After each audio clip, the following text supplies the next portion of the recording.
जादुई मछली। समुद्र के किनारे एक प्यारा सा गांव बसा हुआ था जिसमें सभी मछुआरे रहते थे।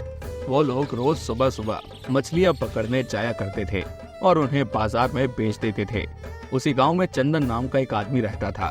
वो भी मछलियां पकड़ने के बाद उन्हें बाजार में बेच दिया करता था और उसे जो भी पैसे मिलते थे उससे वो अपने परिवार का गुजारा किया करता था। अरे सुनो, मैं मछलियाँ पकड़ने जा रहा हूँ, तब तक तुम खाना बना लेना। हाँ हाँ ठीक है, आप जाइए। और ये कहकर चंदन मछलियां पकड़ने के लिए समुद्र में जाता है। वो अपना जाला फेंकता है और मछलियों का इंतजार करने लगता है। काफी देर हो जाने के बाद वो सोचता है कि मछलियां फंस गई होंगी और जैसे ही वो जाल निकालता है तो उसमें एक भी मछली नहीं आती है। ये देखकर चंदन काफी हैरान हो जाता है। अरे ये क्या, आज मेरे जाल में एक भी मछली नहीं फंसी। वैसे तो रोजाना कितनी सारी मछलियाँ फंस जाती हैं। मुझे फिर से जाल फेंकना होगा। और ये कहकर वो फिर से जाल समुद्र में फेंक देता है और इंतजार करने लगता है। लगभग काफी इंतजार करने के बाद भी उसके हाथ में एक भी मछली नहीं लगती है और ऐसा करते करते शाम हो जाती है। तभी उसके जाल में एक छोटी सी मछली फंसकर आ जाती है। उस मछली को देखकर चंदन कहता है, अब इस मछली का मैं क्या करूँ? मैं इसे वापस ही छोड़ देता हूँ। पर जब चंदन ध्यान से देखता है तो वो मछली सुनहरे रंग की थी, जिसे देखकर चंदन को भी वो मछली काफी पसंद आ जाती है और वो अपने आप से कहता है, चलो मैं इसे घर ले चलता हूँ, अपनी पत्नी को दे दूंगा, शायद वो इसे देखकर खुश हो जाए। और ये कहकर वो मछली को एक पानी के डिब्बे में घर ले जाता है और अपनी पत्नी शीला से कहता है, अरे देखो भाग्यवान, मैं तुम्हारे लिए क्या लाया हूँ। क्या लाए हो, दिखाओ जरा। और जब वो सुनहरी मछली को देखती है तो वो चंदन से कहती है, अरे ये तो एक मछली है, मैं इसका क्या करूँगी? मुझे पता है, पर इसका रंग तो देखो, इसका रंग बाकी मछलियों से कितना अलग है। जब शीला वो मछली देखती है तो उसे भी पता चलता है कि मछली सुनहरे रंग की थी। इस पर शीला उससे कहती है, ठीक है, हम इस मछली को पाल लेते हैं। अब वैसे आज आप कुछ लाए नहीं? आज का दिन ही खराब था। आज पूरे दिन जाल में एक भी मछली नहीं फंसी। पहली बार ऐसा हुआ है जब मेरे जाल में एक भी मछली ना फंसी हो। क्या? ये तो वाकई में काफी हैरानी वाली बात है। वैसे तो आप रोजाना कितनी सारी मछलियाँ लाते थे। चलिए कोई बात नहीं, मैंने खाना बना दिया है, आप खा लीजिए। इसके बाद शीला उस मछली को एक बड़े से डिब्बे में पानी डालकर छोड़ देती है। धीरे धीरे समय गुजर रहा था और समय के साथ चंदन को एक भी मछली नहीं मिल पा रही थी, जिस वजह से चंदन काफी ज्यादा परेशान हो चुका था। अरे ये क्या होने लगा है मेरे साथ? मुझे एक भी मछली क्यों नहीं मिलती है? लगता है वो मछली शापित है, इसलिए ऐसा कुछ हो रहा है, क्योंकि जब से वो मिली है तभी से ऐसा हो रहा है। और ये कहकर चंदन घर आ जाता है और वो मछली को ध्यान से देखता है तो उसे पता लगता है कि पानी में कई सारे मोती पड़े हुए थे, जिन्हें देखकर वो काफी हैरान होता है और वो अपनी पत्नी को बुलाता है। अरे शीला, अरे ओ शीला, जल्दी आओ भाग्यवान, तुमने एक बहुत अच्छी चीज देखी है क्या? नहीं, मैंने तो नहीं देखी। क्या हुआ?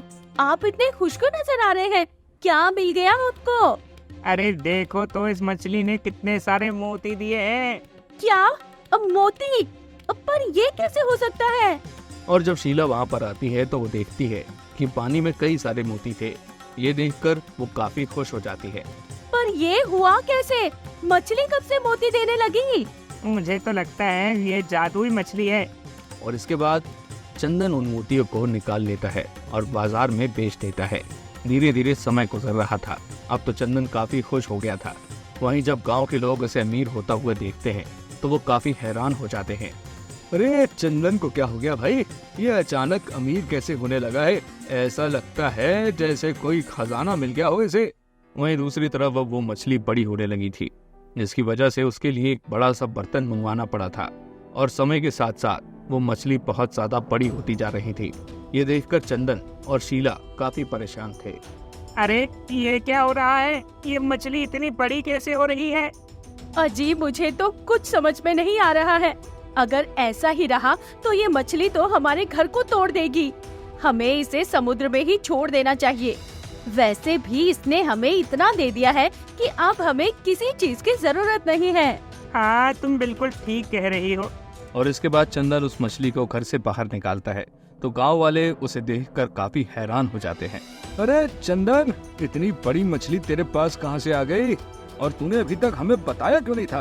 अरे वो बात नहीं है, मुझे खुद भी नहीं पता था कि ये इतनी बड़ी हो जाएगी। मैं तो इसका रंग देखकर ले आया था।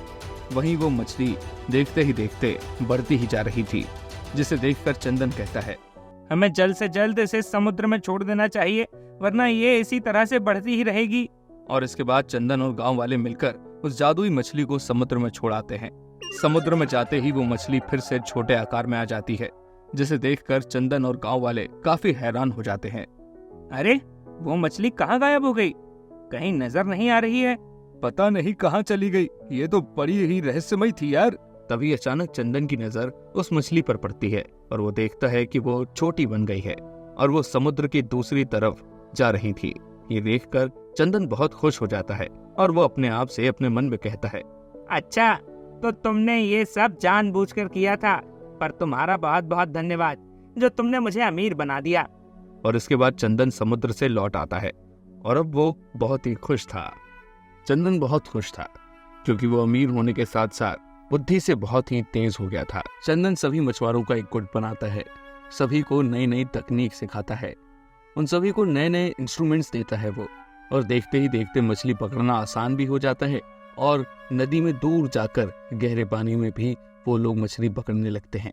धीरे धीरे करके उनका काम चल पड़ता है और अब सिर्फ चंदन ही नहीं, बाकी हर मछुआरा रईस हो जाता है। बाजार में उन लोगों का नाम हो जाता है। जादुई मछली की वजह से वो धीरे धीरे करके अपना ही एक ब्रांड खोलते हैं और मछली की पैकेजिंग करके उसे बेचने लगते हैं। ब्रांड का नाम भी होता है जादुई मछली। कस्टमर इस नाम से अट्रैक्टेड भी होते हैं और उनका प्रोडक्ट लेके बहुत खुश भी होते हैं। शीला, हमारी तो लॉटरी लग गई है जैसे। देखो ना, हमारा ब्रांड भी चल पड़ा और अब सिर्फ हम नहीं बल्कि पूरा गांव रईस हो गया है। देखो ना, आसपास कितनी खुशहाली है, सबके घर संपन्न हो गए हैं। मेरे मन को तो बहुत शांति मिलती है और जिज्ञासा भी होती है और कुछ बड़ा करने की। तभी चंदन सभी लोगों के बीच जाता है और सभी को अपने मन में चल रही एक बात से अवगत कराता है। भाई लोग, मेरी बात ध्यान से सुनो। अब हम गांव तक बस सीमित नहीं रहेंगे। हम बस नदियों से मछलियां नहीं पकड़ेंगे, अब हम मछलियां पकड़ेंगे समुंदर में भी। तो चलो अपना अपना बोरिया बिस्तर बांध लो, क्योंकि अब हम कुछ बड़ा करने वाले हैं। ओ चंदन, हम तुम्हारे साथ हैं। साथ हैं? हम भी कुछ बड़ा करना चाहते हैं यार, हम भी तुम्हारा साथ देंगे। धीरे धीरे करके सभी का भला होते जाता है और सभी एक साथ आगे बढ़ते जाते हैं। तो दोस्तों, इस कहानी से ये सीख मिलती है कि जादू उम्मीद में होता है, अपने हौसले में होता है। भले जादुई मछली ने चंदन को एक सहारा दिया हो, लेकिन उसमें कुछ कर दिखाने की, कुछ बड़ा करने की एक उम्मीद थी, उसका हौसला बुलंद था, तभी आज वो इतना कुछ हासिल कर पाया।